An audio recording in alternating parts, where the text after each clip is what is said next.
G'day guys, welcome to the ModShop, back again with a brand new episode. I know it's been a couple of months since my last upload, but as you can see, I'm in a brand new setting and I'm sure you can understand that means I have recently moved. Over the weekend from filming this, I moved from my parents' place to a new place with my sister. Basically what we're doing today is we're taking the True Moves Action Robin figure. So yeah, what we're going to be doing today is we're going to be taking this guy and just changing the shit out of it, I guess. The only cosmetic change that we're going to make is to the cape itself. I'm taking off this flimsy piece of crap and going to be replacing it with a more realistic material, I guess. One that just actually makes the piece look authentic to a fictional character. In saying that, what else we're going to be doing today is we're going to be repainting the figure, keeping the same color scheme, just adding to it. Then we're going to be doing a custom bow staff and a base. Right, so I have done quite a bit of work on him already, just the upper body area. You can see I've done a bit on the belt there, as well as the majority of the torso. Obviously I'm not going to show you that right now. I have also gone in with some black washes and whatnot, just to give the skin a bit more of a natural look to it. Making him look a bit more dirty, as well as just having the, different colors in the pigment of the skin.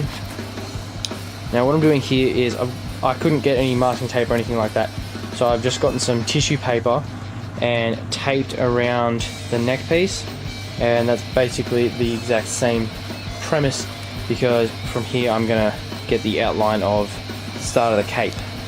So guys, as you can see, I've got the cape marked out and ready to go. Now, I will explain how it's going to drape over in a minute and stuff, but obviously got to cut it out and whatnot. I have made sure it's all equal and it's going to sit where I want it to sit properly.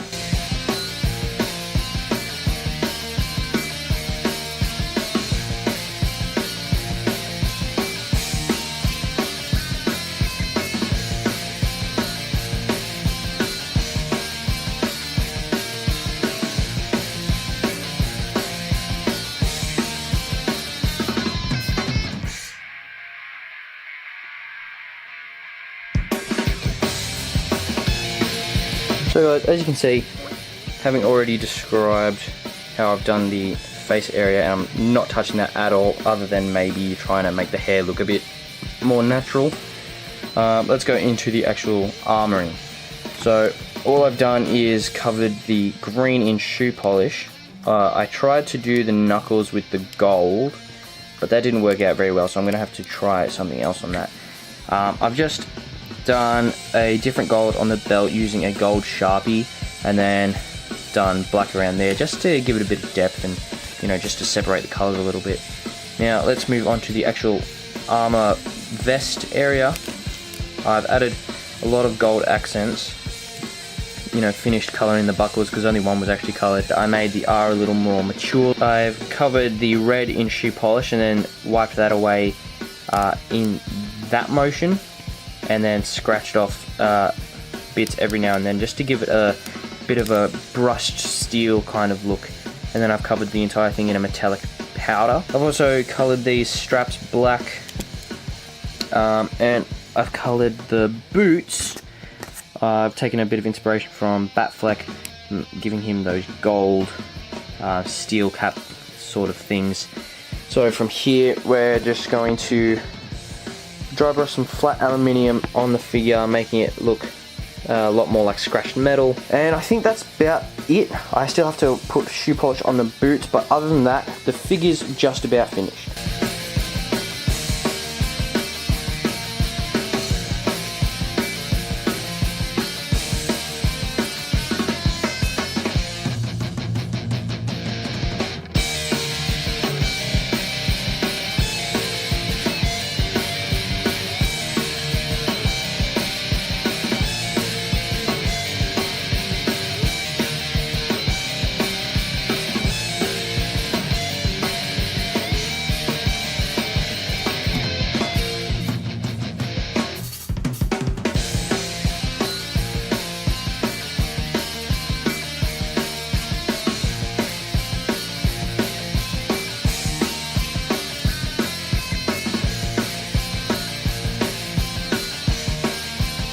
Right, so here's how it's going to go. So it's going to be wrapped over like that and then folded back into different sections so that it ends up giving off this nice wrinkled pushed back effect, similar to that. I'm not sure if this toy is polypropylene or not, but just in case I am going to use the Selly's primer pen just in case, and then just use some standard super glue. But before that, I do actually have to weather the cape. Weathering it's going to be a pretty simple process. It's very similar to Cosplay Chris's weathering process for his Ben Affleck Batman from Jack's Pacific. So what I'm going to do is I'm going to take the razor knife and just cut it in certain areas. Not a lot, because I don't want it to be too weathered, just to give it the effect as if he's been fighting around and been caught in heaps of, like, you know, battle damage, because with his face, just let that, god damn it. As you can see, I have bloodied up the, god damn it! As you can see, I have bloodied up the face and whatnot, so gonna need to have the battle damage look continued on in the cape, obviously. So once I do this, I'm actually going to just mix in some brown paint to match with the boots, because it's Gotham, it's dirty, it's grungy.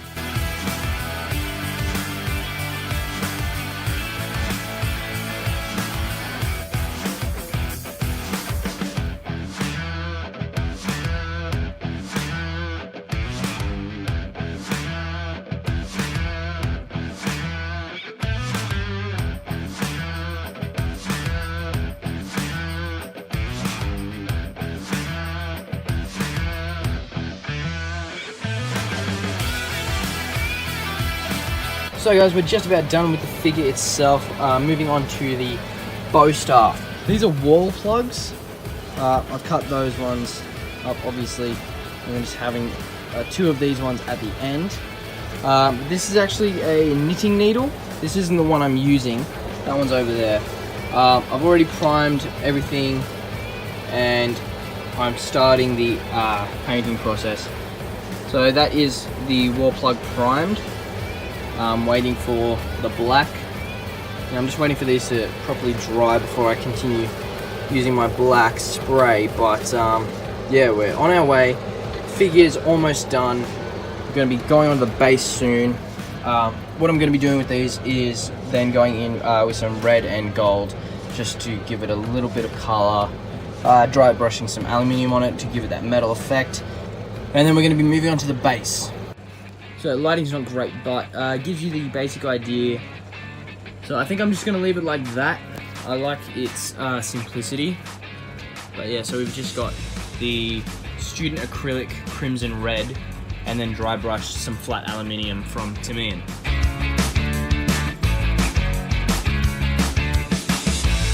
Moving on to the base. So what we've got here is the start of an old base I was doing way before the channel even started. And as you can see, a little outline of a Batmobile there. I was taking the Hot Wheels Arkham Knight Batmobile and I was going to make a miniature replica sort of thing. I was going to make a bat symbol and stuff like that, put lights in it, but that is no longer necessary because it sits my Robin figure quite well. Alright guys, we're going to be taking this styrofoam piece. I have no idea where it came from, but yeah, big hole.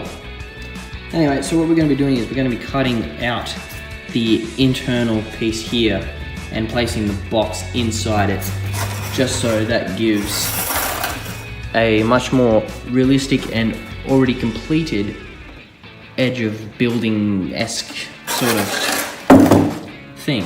I'm also very limited in my camera options at the moment, so I am just using my phone. So if I do skip over the exact process of actually showing you what I'm doing, it's because I simply just can't, but obviously I will show you what I do when I can. In saying that, all I'm doing right now is just cutting out that piece there and like this area and whatever, so I don't really need to show you guys that because it's pretty self-explanatory. There you go. So I've taken off the top of the foam, obviously, because I'm not using it. And I've marked out where the box lines up-ish. But I've left some room because I'm gonna leave that extra foam just as sort of like room for error, and probably have some like aesthetic wiring to come out, sort of emulating like steel supports, I guess. But from there, we're pretty much done. Okay guys, so as you can see here, I've got the basic setup. I've got this piece of EVA floor mat just on top. I've measured it out just so it just passes the outline of the box, so I can actually just Dremel it back into a perfect fit rather than trying to cut it perfectly first go. So what I'm going to do from here, because obviously I can't Dremel into that, I'm going to be Dremeling into the top here with my Ryobi rotary tool, just to give it a bit of, you know, different texture, maybe make a bit of a puddle area to give it the actual feel of a rooftop.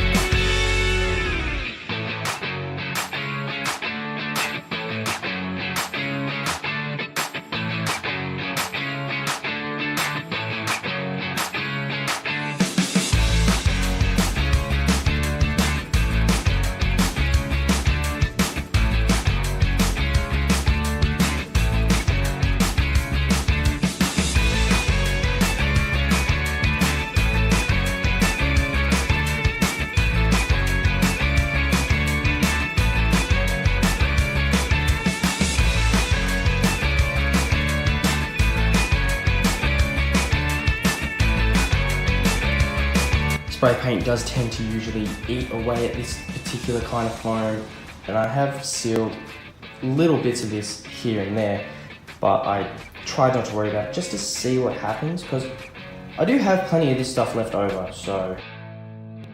Okay, so it didn't eat away the foam, but ran out of primer.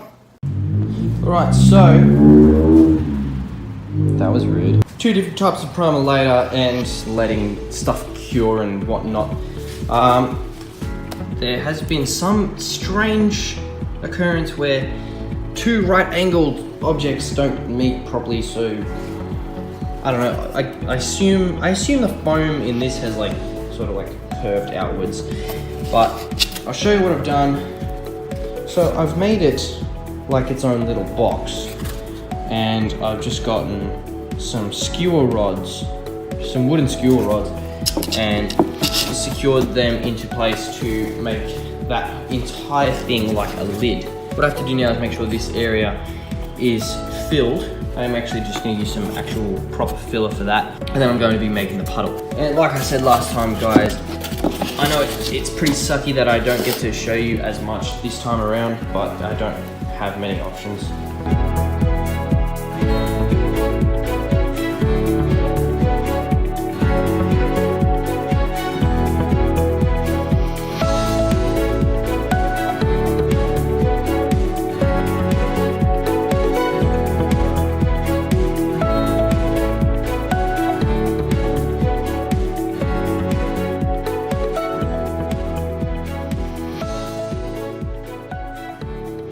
So what we're going to be using to fill the puddle is the Selly's Crystal Clear Quick Grip. I used that on the Power Rangers Zord model, and hopefully it'll work this time. It didn't really work last time, but I don't hate how it ended up looking. Anyway, the reason I'm using that is because it's a lot cheaper than resin, which is what you'd normally use for doing like something like a puddle or an ocean or something like that. But I'm trying to do this on the cheap side. Already having all of the materials here, it's cost me nothing other than the primer and this. And if I wanted to get resin, I could. I just want to do this as cheap as possible and getting the same sort of results. So I done goofed. I got a little too keen and I made the puddle before I painted the rest of it.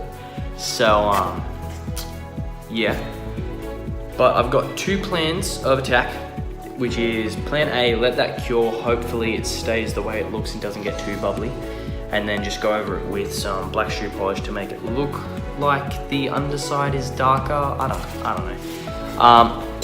If we go with plan A, then you'll understand when we get there.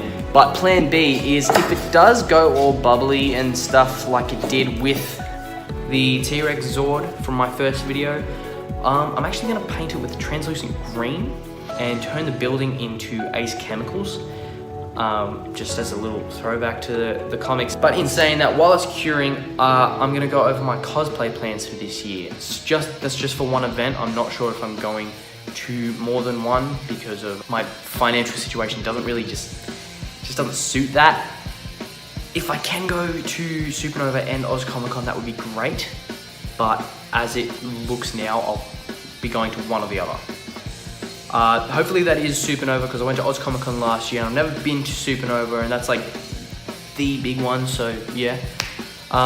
In saying that, if you follow my Instagram, you would have seen earlier this year or late last year that I made a post about the cosplay plans that I had for Supernova.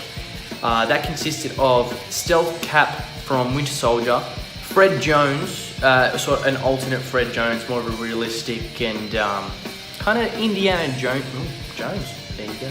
Indiana Jonesy vibe.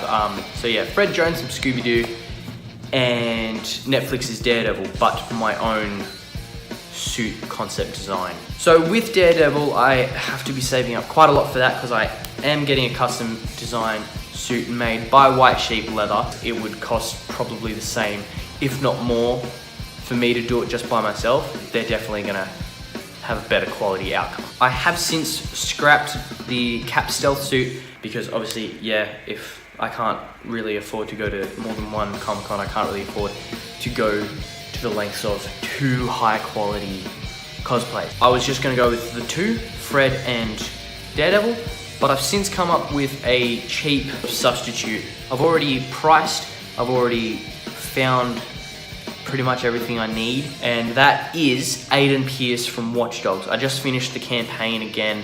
I love the game. Great stories, great character, really complex stuff. And you know me, you know I love really in-depth character stuff. So that is my Supernova 2019 lineup for Sydney Supernova Comic Con. Yep, so yeah, moving on to the rest of the project. Alright guys, so left it overnight and it has set quite well. You know, it's very level and even.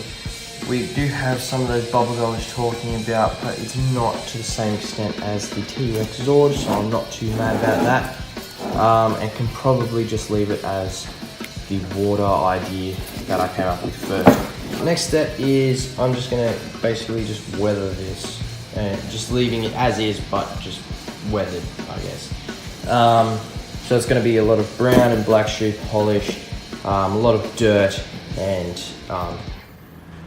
basically whatever else I have on hand.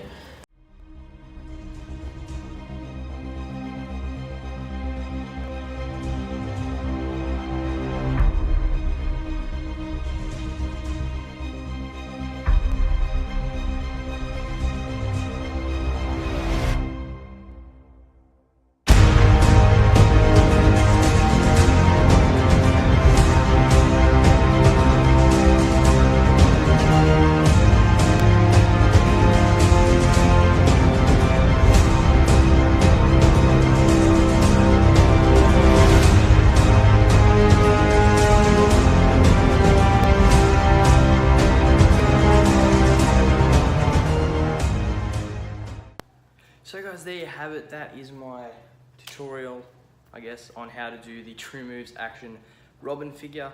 And honestly, I really enjoy how it came out. If I missed anything in the whole mess, sorry. That's the end of the video. I really hope you enjoyed it. Please leave a like and subscribe if you haven't already. Can't wait to see you in the next one.